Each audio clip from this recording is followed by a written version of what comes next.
কিছু কিছু তো ধরুন আমাদের ফেলিয়ারও ছিল, এতে কোনো সন্দেহ নাই। ফেলিয়ারের পর্যায়ে যদি আমি বলি, এই যে দুটো পত্রিকায় আগুন লাগানো হলো, তারপরে আপনার 32 নম্বরের বাড়ি ভাঙা, এগুলো তো ফেলিয়ার। এগুলোর জন্য তো আমি বলতে পারবো না যে আমি দায়ী না। মন্ত্রী সবাই যখন ছিলাম তখন কালেক্টিভ দায়িত্ব তো আসে। কিন্তু কিন্তু এখন পরবর্তীতে ব্যবস্থাও নেওয়া হয়নি, কারোর কাছে কৈফিয়তও চাওয়া হয়নি, এটা আমরা সে এটা ধরনের কোনো শোনেন, প্রেস আপনি রিলিজও পাইনি। আমাকে মিস্টার পান্না, আমাকে কাঠগড়ায় দাঁড়া করবেন না। এগুলো যখন যেখানেই হয়েছে, I did not support it, no way. হ্যাঁ, এটা এখনো আমি সাপোর্ট করবো না। এই স্নাইপার রাইফেল দিয়ে কেন পুলিশ সদস্যরা আহত হবে, কেন আনসার সদস্যরা আহত হবে? আমি যদি ধরে নিই যে ওই সময় ছাত্রলীগের ছেলেদের হাতে বা যুবলীগের কর্মীদের হাতে এই রাইফেল ছিল, তারা তো নিশ্চয় পুলিশ আমি সদস্যদের শোনেন, টার্গেট করবে এইটা না। এইটা জটিল একটা প্রশ্ন। এই জন্য আমি বলেছিলাম যে আমি স্বরাষ্ট্র মন্ত্রণালয় থাকলে চেষ্টা করতাম এটা একটা ইনকোয়ারি করার জন্য। 15 আগস্ট পর্যন্ত জাতিসংঘের হিসেবে 1400 মানুষ হত্যাকাণ্ডের শিকার হয়েছে। গভর্নমেন্টের স্বাস্থ্য মন্ত্রণালয় ডিক্লেয়ার করলো, প্রজ্ঞাপন জারি করলো যে আটশো আপনি কি বত্রিশ জন আমাকে টিচার। এখন আমাকে এই সরকারের সবকিছুর জন্য জবাব দিতে ডেকে না না, এনেছেন? জবাব দিই না, জবাব দিই না। আপনার আপনার জায়গা থেকে আপনার অভিমত জানতে চাইছি, আ- এর আপনি বাইরে অন্য কিছু না। শোনেন, আপনি যদি এগুলো জবাব চান তাহলে স্পেসিফিক লোকজনের কাছে জবাব চাইবেন। আমি আপনাকে যতটুকু আমি জানি, হুম, যতটুকু আমি উপলব্ধি করি, যতটুকু আমি বিশ্বাস করি সেটুকু বলেছি। তার বাইরে ঠিক আছে। অন্যদের বিষয়ে আমি জবাবদিহি করতে পারবো না, আনলেস আদারওয়াইজ আপনি এখন আমাকে মানে আদালতে উঠালেও বলতে পারবো না। তখন আদালত জিজ্ঞেস করবে, আপনি আপনি জানেন, আপনি দেখেছেন, আপনি শুনেছেন। আমন্ত্রণ জানাচ্ছি প্রিয় দর্শক, মানচিত্রের নিয়মিত আয়োজন কথোপকথনে। আজকে আমাদের সঙ্গে যুক্ত রয়েছেন, অতিথি হিসেবে আমাদের সঙ্গে রয়েছেন অন্তর্বর্তী সরকারের সাবেক উপদেষ্টা, সাবেক সেনা কর্মকর্তা, ব্রিগেডিয়ার জেনারেল অবসরপ্রাপ্ত এম সাখাওয়াত হোসেন। জেনারেল সাখাওয়াত হোসেন, আপনাকে স্বাগত জানাচ্ছি আমাদের অনুষ্ঠানে। আপনার কাছে আমি প্রথমেই একটু প্রশ্ন করতে চাই পার্সোনাল জায়গা থেকে। আমি এর মধ্যে আপনার বেশ কয়েকটা ইন্টারভিউ দেখেছি, আপনি কথা বলছেন বিভিন্ন জায়গায়, আপনাকে কেমন একটু হতাশ মনে হচ্ছে। আমি যদি ভুল না হয়ে থাকি, কারণটা জানতে পারি? না, হতাশ না। হয়তো আপনি ভাবছেন যে আমি টায়ার্ড। হতাশ না, কারণ হ্যাঁ। 1.5 বছর আমি যেরকম ভাবে কাজ করেছি, হুম, হুম, আমি শুক্র শনি কোনো ছুটির দিন বাদ রাখিনি। কারণ আমি জানতাম যে আমার হাতে যে সমস্ত কাজ আছে, যদি আমি নিজে না দেখি, নিজে পার্সু করি নাকি, নিজে যদি হুম, না হুম। যাই, তাহলে অনেক সময় কাজ হয় না মাঠে। সেই জন্য আমি বলছি যে হয়তো আপনি আমাকে একটা টায়ার্ড দেখছেন। আপনাকে হার্ড লেবার দিতে হয়েছে 1.5 বছর, সেটি হয়তো আহ, তাই হবে। কিন্তু আপনার যে পার্সোনালিটি, আপনাকে মানুষ যেভাবে জানে, যেভাবে চেনে, আহ, এবং আপনি তো পাবলিক ফিগার অনেক আগে থেকেই, মানে সরকারি কর্মক্ষেত্রের বাইরেও। আহ, সেই পার্সোনালিটি জায়গা থেকে এই 1.5 বছরে সরকারের সার্বিক কর্মকাণ্ডের সাথে আপনার চিন্তাধারার সাথে, আপনার দর্শনের সাথে মিলছে না, এমন কোথাও কি শক্ট হয়েছে? আহ দেখুন, আমি আবার এই একই জিনিস বলে বলে বলে এখন আমিও টায়ার্ড। হ্যাঁ, প্রত্যেক সরকারে যে ক্যাবিনেট থাকে, ক্যাবিনেটে যে সমস্ত মন্ত্রণালয় থাকে, তার মন্ত্রণালয়ের কিন্তু র্যাঙ্কিং আছে। কিছু কিছু মন্ত্রণালয়কে ধরা হয় খুবই ইম্পর্টেন্ট, যেমন ধরুন ফাইন্যান্স, স্বরাষ্ট্র, ল, এগুলি তো খুব ইম্পর্টেন্ট মিনিস্ট্রি। তারপরে ধরুন এলজিআরডি, তারপরে ধরুন সংস্থাপন, এগুলো important ministry. Most decisions are coming from there, ওখান থেকে আসে। বাকি আমি যেটা বললাম, বাকি মন্ত্রণালয় কিন্তু সার্ভিস মিনিস্ট্রি। আপনি বলতে পারেন education ministry, yes of course, planning ministry. এই কতগুলো মন্ত্রণালয় আছে যেগুলো কোর মিনিস্ট্রি বলি আমি, যদি বলি আমি তো কোর মিনিস্ট্রি। এই কোর মিনিস্ট্রি গুলোতেই ম্যাক্সিমাম প্ল্যানিং এবং পলিসি মেকিং। এবং প্রতি সরকারে একটা ছোটখাটো একটা কনসালটেটিভ বডি থাকে, যেটাকে আপনি যে কোনো কিছু বলতে পারেন। পকেট ক্যাবিনেট বলতে পারেন, কিচেন ক্যাবিনেট বলতে পারেন। সেখানে সবার ইনক্লুশন হয় না সবাই। তো কাজেই অনেক বিষয় আছে যেটা আমরা প্ল্যানিং লেভেলে জানি না, জানতাম না, অথবা আপনার ডিসকাশন লেভেলে আমরা জানতাম না। সিদ্ধান্তগুলো যখন হয়ে আসতো তখন আমরা জানতাম এখানে একটা সিদ্ধান্ত এই ধরনের হয়েছে। সেখানে আলোচনা, সমালোচনা, থ্রেড বিয়ার করা, সেটা হয়, কিন্তু ওই প্ল্যানিংটা বা ডিসিশনটা যখন তৈরি হয় সেই পর্যায়ে কিন্তু আমরা অনেকেই জড়িত ছিলাম না বা থাকি নাই। এইগুলো কথা সেখানে, কাজে হঠাৎ করে যদি একটা কিছু আসে তখন ওটা নিয়ে আমরা পরবর্তী পর্যায়ে জানতে পারি যে টেবিলে আসছে, এটা আলোচনা করতে হবে। আলোচনা কিন্তু পর্যায়ে থাকে। এই গুরুত্বপূর্ণ যে সিদ্ধান্তগুলো, রাষ্ট্রের গুরুত্বপূর্ণ সিদ্ধান্তগুলো, সেগুলো তো সাধারণত উপদেষ্টা পরিষদ বা মন্ত্রী পরিষদে যৌথ আলোচনার ভিত্তিতেই নেওয়া হয়ে থাকে। যার যে মন্ত্রণালয় সেখানে তার প্রায়োরিটি থাকে, এটা ঠিক আছে। কিন্তু কিছু বিষয় তো অবশ্যই পরিষদে আলোচনার ক্ষেত্রে, মানে আলোচনা সমালোচনা সবকিছু মিলিয়ে একটা সিদ্ধান্ত নেওয়া হয়ে থাকে। তো এমন কোন গুরুত্বপূর্ণ সিদ্ধান্তে আপনি থাকতেন না, বা পলিসি মেকিং এর জায়গায় আপনি থাকতেন না? আপনাকে তো আমি বললাম যে এর আগে, যে মানুষ যেভাবে আপনাকে চেনে, আপনার যে ইম্পর্টেন্স, মানে অ্যাজ এ পার্সন আপনার জায়গা থেকে, সেই জায়গা থেকে তো আমাদের ধারণা ছিল আপনি গুরুত্বপূর্ণ সিদ্ধান্তগুলোর ক্ষেত্রে অবশ্যই আপনার কোনো সে থাকার কথা ছিল, অথবা আম, আমরা ধরে নিয়েছি যে হয়তো আপনি গুরুত্বপূর্ণ ধরে সিদ্ধান্তগুলোর নিয়েছেন, মধ্যে। কিন্তু ক্যাবিনেট তো এভাবে ফাংশন করে না, কোনো কোনো কোনো সময়ই হুম, ক্যাবিনেট এভাবে ফাংশন করে নাই। বর্তমান কিভাবে ফাংশন করবে আমি জানি না, ওটা দেখলে আমরা বুঝতে পারবো। অতীতে কোনো ফাংশন এভাবে ফাংশন করেনি। কারণ আর কিছু কিছু তো ধরুন আমাদের ফেলিয়ারও ছিল, এতে কোনো সন্দেহ নাই। ফেলিয়ারের পর্যায়ে যদি আমি বলি, এই যে দুটো পত্রিকায় আগুন লাগানো হলো, এখানে আহ, আমি বলবো না যে অমুক মন্ত্রণালয়ের ফেলিয়ার, হুম, কালেকটিভলি আমাদের ফেলিয়ার। কিন্তু মন্ত্রণালয় বলতে গেলে স্বরাষ্ট্র মন্ত্রণালয়ের এটা দায়িত্ব ছিল। তারপরে আপনার 32 নম্বরের বাড়ি ভাঙা, হুম। এগুলো তো ফেলিয়ার, এগুলোর জন্য তো আমি বলতে পারবো না যে আমি দায়ী না। মন্ত্রী সবাই যখন ছিলাম তখন কালেকটিভ দায়িত্ব তো আসে, কিন্তু পার্টিকুলারলি যে যারা দায়ী ছিল তারা কি ধরনের অ্যাকশন নিয়েছে আমি বলতে পারবো না। আমি সেই জায়গা থেকে যদি আমি প্রশ্ন করি, জি, আমি সেই জায়গা থেকে যদি আমি প্রশ্ন করি, দুটো ঘটনাতেই আমি আহ, বাইরে ছিলাম, মানে একদম প্রত্যন্ত অঞ্চলে ছিলাম। সেই জায়গা থেকে আমার প্রশ্ন যে বঙ্গবন্ধু 32 নম্বরে যখন ভাঙা হলো, ঘুরিয়ে দেওয়া হলো, কিংবা ডেইলি স্টার বা প্রথম আলো তে যখন আগুন ধরিয়ে দেওয়া হলো, ভাঙচুর করা হলো, মব ভায়োলেন্স সারা বছর চলেছে, এসব বিষয়ে আম, সরকারের উচ্চ পর্যায় থেকে কোনো ধরনের কোনো, বা এটাকে আমরা কি বলতে পারি, যে কোনো গুরুত্ব দেওয়া হয়নি, কিংবা না না না না, এটা ঠিক না, গুরুত্ব দেওয়া হয়নি ঠিক না, গুরুত্ব যথেষ্ট দেওয়া হয়েছিল, হুম, কিন্তু আপনাকে একটা জিনিস বুঝতে হবে, যেটা আমি আমি উপলব্ধি করি, যে প্রথম দিকে যখন এটা শুরু হয়েছিল তখন এটাকে আটকানো যায়নি। তখন যদি আটকানো যেত তাহলে তো পরে এত সমস্যা হতো না। এবং এটা এটা এটা অফকোর্স এটা এই গভর্নমেন্টের, আমি স্বীকার করছি যে এটাই হতো ফেলিয়ার, এবং মব ভায়োলেন্স করতে পারিনি। এবং মব ভায়োলেন্স আপনি দেখেন এখনো কিন্তু কন্টিনিউ করছে না তা না। মব ভায়োলেন্স মানে কি? আপনি একজনকে উম, ধরে নামিয়ে দেবেন, উঠিয়ে দেবেন, ইত্যাদি করবেন, কাউকে যেতে দেবেন না, এগুলি তো ইচ্ছা হলো আপনি কর্ডন করে একটা পত্রিকা আগুন লাগিয়ে দিলেন, একটা বাড়িতে আগুন লাগিয়ে দিলেন, এগুলি তো। একটা কথা আপনি ভুলে যাবেন না, আপনি অনেক পুরনো সাংবাদিক, আপনি নিজেও সাফার করেছেন। আর আমি তো 15 বছর থেকে আপনাদের সাথে কত কথা বলেছি, জি, ইলেকশন নিয়ে কথা বলেছি, সবগুলো ইলেকশন নিয়ে কথা বলেছি। তারপরে রাষ্ট্র ব্যবস্থা ভেঙে পড়ার যে সাইন, সেগুলো নিয়ে কথা বলেছি। 15 বছর আমি যা বলেছি তৎকালীন সরকার কানে হতে যায়নি। বরং আপনি যেরকম বললেন যে আপনি তখন হ্যারাস হয়েছেন, আমি মানসিকভাবে হ্যারাস হয়েছে, অত্যন্ত হ্যারাস হয়েছে মানসিকভাবে, কিন্তু আমি নেইনি বলে আপনি হয়তো সেটা প্রত্যেকটি, প্রায় আমি কেউ আমাকে টেলিফোন করতেন, আমি বুঝতে পারতাম। যখনই টেলিভিশনে যেতাম তখন বললো যে এইটুকু বলবেন, ওইটুকু।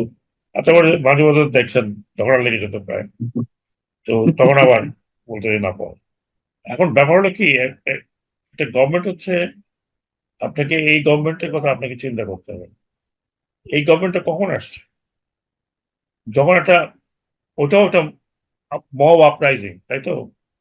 হুম, হুম, মানে এটা কালেকটিভ আপরাইজিং হয়েছে তাদের দ্বারা, স্টুডেন্টস ম্যাক্সিমাম, এবং তাদের সমসাময়িক বা সমবয়সী কিছু ওয়ার্কার এবং অন্যান্য সাধারণ মানুষ জড়ো হয়েছে। এটা কি কোনো নেতার আন্ডারে হয়েছিল? কোন নেতৃত্বের আন্ডারে হয়েছিল, কোন পলিটিক্যাল পার্টির গাইডেন্সে ছিল? অ্যাপিয়ারেন্টলি না। এখন কেউ যদি ক্লেম করে যে আমরা পিছনে ছিলাম, পিছন থেকে আমরা, সেগুলো এখন বলতেই পারে, কিন্তু অ্যাপিয়ারেন্টলি না। ছাত্ররা মারা গেছে পুলিশের গুলিতে, তারা পুলিশের সামনে গেছে, মারা গেছে, আবার গেছে, আবার গেছে, আর একটা পর্যায়ে এসে এটা কোলাপস করলো। কারণ একটা পর্যায়ে এসে এটা কোলাপস করতেই হবে।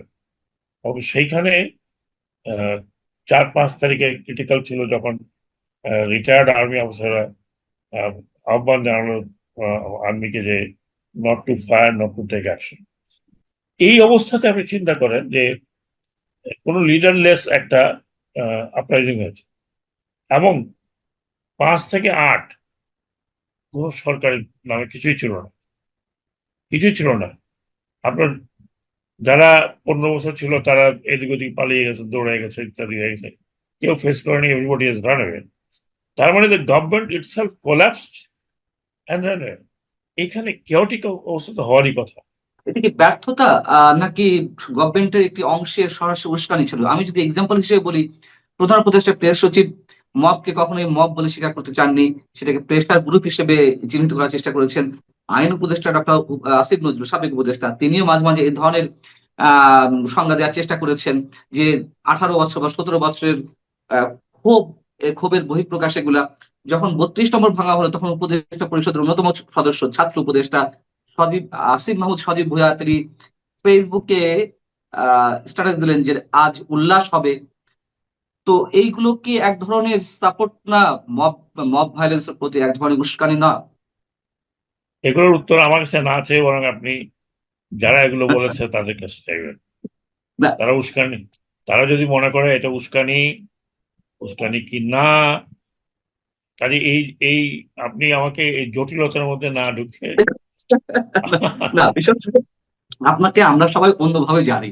আপনি সাবেক উপদেষ্টা হিসেবে নন, সাবেক উপদেষ্টা হিসেবে নন, দেশের একজন সিনিয়র সিটিজেন হিসেবে কি মনে করেন? আপনি এটা এখন পাবলিক এটা ফিগার। শোনেন, আপনি যে বয়ান দিচ্ছেন, যদি তা হয়ে থাকে, সত্যি কথা বলতে কি আমি জানি না how could I ignore this, or আমি বেশিরভাগই সময় মাঠে থাকতাম, আমি ঠিক জানি না।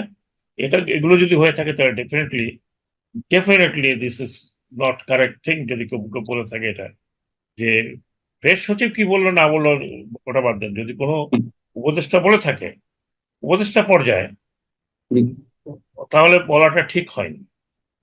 না বলে যদি চুপচাপও থাকতো যে কিছু অ্যাকশন হচ্ছে, বা আর স্বয়ংক্রিয়ভাবে যাদের অ্যাকশন নেওয়ার কথা তারা যদি অ্যাকশনে যেত, তারপরে বোঝা যেত যে উস্কানিটা কে দিচ্ছে কে দিচ্ছে না। উস্কানিটা তো বাইরে থেকে হয়েছে, তো ভিতর থেকে হয়েছে তেমনটা না, বাইরে থেকে হয়েছে, এপার থেকে হয়েছে, ওপার থেকে হয়েছে, বিভিন্ন জায়গা থেকে হয়েছে। তো এখন এই বাকিরা এগুলোকে কেন উস্কানি দিল, কেন বললো, তারা কি চিন্তা একবারও করেনি যে এটা একটা কালচার হয়ে যাবে, ও সেই কালচারের ভোগান্তি পরে করতে হবে, তো অন্যরা ভুগবে। এবং মুক্তিযুদ্ধ ইস্যুতে যা কিছু ঘটেছে, আপনার ফিলিংটা কি আমরা একটু জানতে পারি? মুক্তিযুদ্ধের মুখ- অসংখ্য স্মৃতিচিহ্ন ধুলার সাথে মিশিয়ে দেওয়া হয়েছে, বুলডোজার দিয়ে গড়িয়ে দেওয়া হয়েছে। যেদিন প্রধান উপদেষ্টা গণভবন পরিদর্শনে গেলেন, গণভবন মানে আজকে যেটি জুলাই স্মৃতি জাদুঘর করা হচ্ছে, এ, মানে পদত্যাগের কদিন আগে, 2-4 দিন আগে, সেদিনও বীরশ্রেষ্ঠ মতিউর রহমানের মুরাল ভাঙা হচ্ছিল খুব মহা উৎসব, মানে কি বলা যায়, উৎসব সহকারে। তো আপনার ফিলিংটা কি কাজ করে? সারা বছর তো আমরা দেখেছি, এবং 24কে 71-এর উপরে স্থান আমার দেওয়ার একটি আমি চেষ্টা। একটা কথা বলি, মুক্তিযুদ্ধ না হলে এদেশ হতো না, এদেশ না হলে আমি এখানে বসতাম না, আপনি ওখানে বসতেন না, এতগুলো টেলিভিশন হতো না। কাজে মুক্তিযুদ্ধকে ডিনাই করার কোনো প্রচেষ্টাকে কোনোভাবেই সমর্থন করা যায় না। মুক্তিযুদ্ধ না হলে এই জুলাই অভ্যুত্থান হতো না, হতে পারতো না, সেটা চিন্তা করেন। কাজেই মুক্তিযুদ্ধটা ছিল আমাদের, কারণ আমাদের জেনারেশন, অত ইয়াঙ্গার জেনারেশনের ওই অনুভূতি নাও থাকতে পারে, নাও থাকতে পারে। আমাদের জেনারেশন মুক্তিযুদ্ধের সাথে এই 17 বছরের বা যে যে টাইরানি, এটার কোনো সম্পর্ক নেই মুক্তিযুদ্ধের সাথে, কনফ্লিক্টে না, যে যেটা যেটা জুলাই রেভলিউশন আমরা বলি। কাজে মুক্তিযুদ্ধ নিয়ে আপনার এই ধরনের যা কিছু হয়েছে, বা কারোর চিন্তাধারা থাকলে সেটা ডেফিনেটলি নট অ্যাকসেপ্টেবল। আমার কাছে তো নয়ই, কারণ আমি যেই হই না কেন, আমি মনে করি আমার স্বাধীন দেশ হয়েছে বলেই আমি এখানে আছি, এবং আমার স্বাধীন দেশ ছিল বলেই আমি স্বাধীন দেশের রক্ষার জন্য ছিলাম। স্বাধীন দেশ হয়েছে বলেই আমরা আজকে আমাদেরটা নির্ধারিত করতে পারছি, আমরা হাউ টু রান। আমাদের এখানে মারামারি হোক, কাটাকাটি হোক, যা কিছুই হোক, উই ডিসাইড, উই মানে বাংলাদেশি ডিসাইড। কাজেই মুক্তিযুদ্ধের সাথে এটার কোনো তুলনাও যেমন হয় না, মুক্তিযুদ্ধের সাথে কেউ যদি তুলনা করে তাহলে আমি মনে করবো যে সে সঠিক কাজ করছে না। এই 1.5 বছরে তো নানান কাহিনী ঘটেছে, পাঠ্যপুস্তকে নানান ধরনের পরিবর্তন আনা হয়েছে, বিকৃত করা হয়েছে, নানান ধরনের অভিযোগ উঠেছে এই 1.5 বছরে।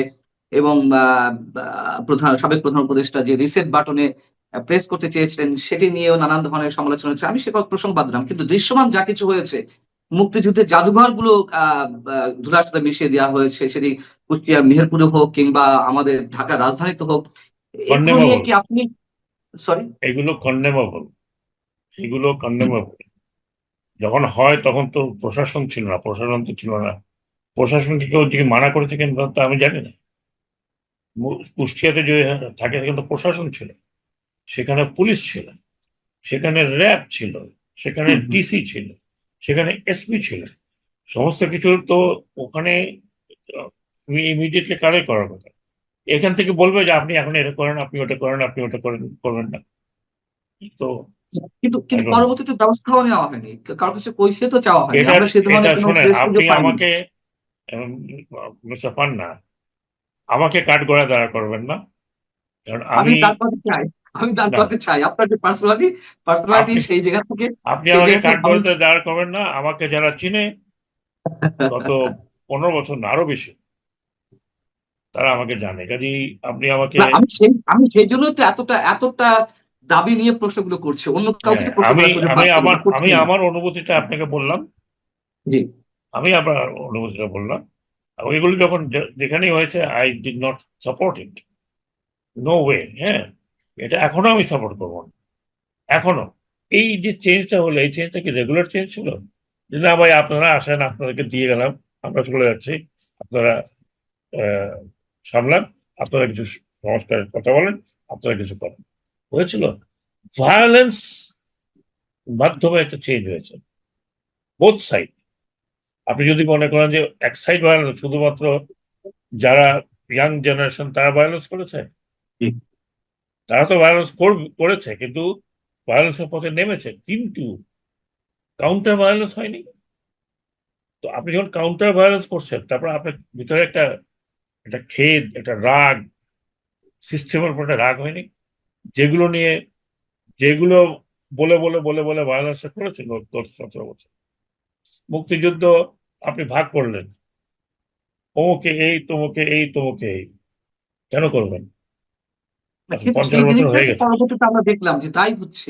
17 বছর যেমন দ্বিখণ্ডিত করা হয়েছে, 1.5 বছরও আমরা দেখলাম সেই খণ্ডনটা আরো চরম আকারে হয়েছে। একটি পক্ষ ইয়েস, থাকবে আর এক পক্ষ থাকবে না। অফকোর্স, আমি তো আপনাকে সে কথাই বলছি। আপনি একটা একটা বিভক্তি দিয়েছেন, সেই বিভক্তিটা আরো চরম আকারে হয়েছে।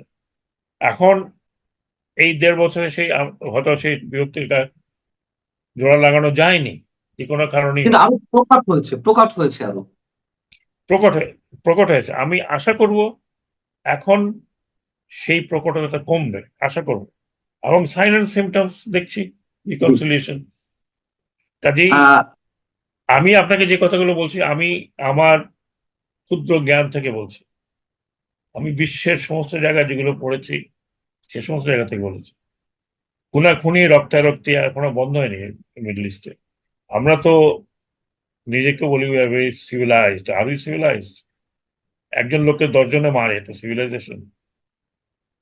পিটিয়ে হত্যা করা, এটা আমি সিভিলাইজেশন? একটু সংক্ষেপে জানতে চাই, আপনার সেই বহুল মানে আলোচিত বক্তব্যটি 1.5 বছর ধরে আলোচনা হয়ে আসছে, এখনো তার রহস্যের কিনারে আমরা পৌঁছতে পারি না।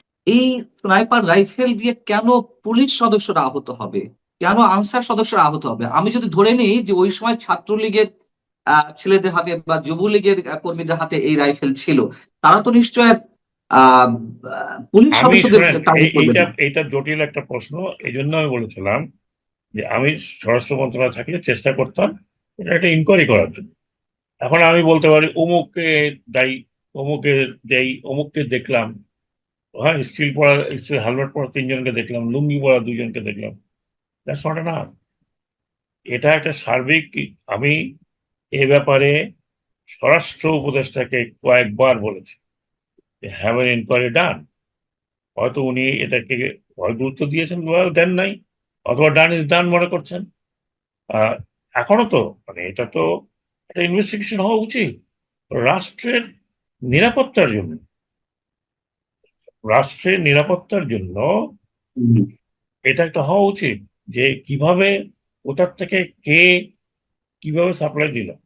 হ্যাঁ, সিভিল ড্রেসে পড়া, তারা কেন গুলি করলো, তো এমনকি তাদের তারা তারা আমিও দেখেছি, আপনিও দেখেছেন, আমার মুখ থেকে শুনে লাভ নেই তো। আমি তো আমি তো এই কিছু ইউটিউব টেলিভিশন এগুলো দেখেছি, নিজের চোখেও 2-1টা দেখে ধরা হুম, পড়েছে যে সবসময় ছিল পুলিশের সাথে। এটা তো ডিক্লেয়ার্ড। মিস্টার কাদের কি বলেছিলেন, পুলিশের দরকার নেই, ছাত্রলীগই যথেষ্ট, বলেন উনি তো বলেছেন। অবশ্যই বলছি। আমি আমি উনি একটু বলেননি। প্রশ্ন যে এগুলো করি, আওয়ামী লীগ তো দায় এড়াতে পারে না এগুলোর, কিন্তু যে পুলিশ সদস্যরা আহত হলেন, আনসার সদস্যরা আহত হলেন, তাদেরকে তো আর ছাত্রলীগ যুবলীগ টার্গেট করবে না। এটা তো আমি জানি তাহলে না, এটা টার্গেট। তো শোনেন, এটা আপনি গুড়ো তত্ত্বের মধ্যে যাচ্ছে। এটা আমি আবার বলছি, তাহলে ইনকোয়ারি করেন। এই বর্তমান গভর্নমেন্টও ইনকোয়ারি করতে পারে, হোয়াই নট। ভবিষ্যতে ভবিষ্যৎ পুলিশকে কিভাবে, প্রধানমন্ত্রী বলেছেন যে পুলিশ যাতে কোনোভাবেই মানে দলীয় ভাবে ব্যবহৃত না হয়, তাহলে পুলিশকে উনি বলেছেন, খুবই ভালো কথা, আমরা আশাবাদী যে তেমনই হবে। কিন্তু এইগুলি তো ইনভেস্টিগেশনের দরকার আছে। কেন ইনভেস্টিগেশন দরকার আছে? আপনি এখন কাউকে নিয়ে লটকায় দেবেন, that is not the aim. Aim হচ্ছে যে এগুলো হয়েছে, কেন হলো, কিভাবে হলো, ভবিষ্যতে হবে কিনা, ভবিষ্যতে হবে কিনা সেটাকে আপনি ভবিষ্যতে যদি আটকাতে চান, এটা ইনকোয়ারি হওয়া উচিত উচিত না, আপনি কি বলেন? আমি আমি সেই জায়গা থেকে আরেকটা ছোট কোশ্চেন করি, যে দায় মুক্তি দেওয়া হলো আইনের মাধ্যমে, 5 আগস্টের পরেও তো অনেক ধরনের হত্যাকাণ্ড ঘটেছে। এই ধরনের সব দায় মুক্তি দেওয়া কি ঠিক ছিল? আপনার ওপিনিয়নটি কি, আপনার ব্যক্তিগত মতামত? হত্যা দায় মুক্তি দেওয়া হয়েছে কোনটা?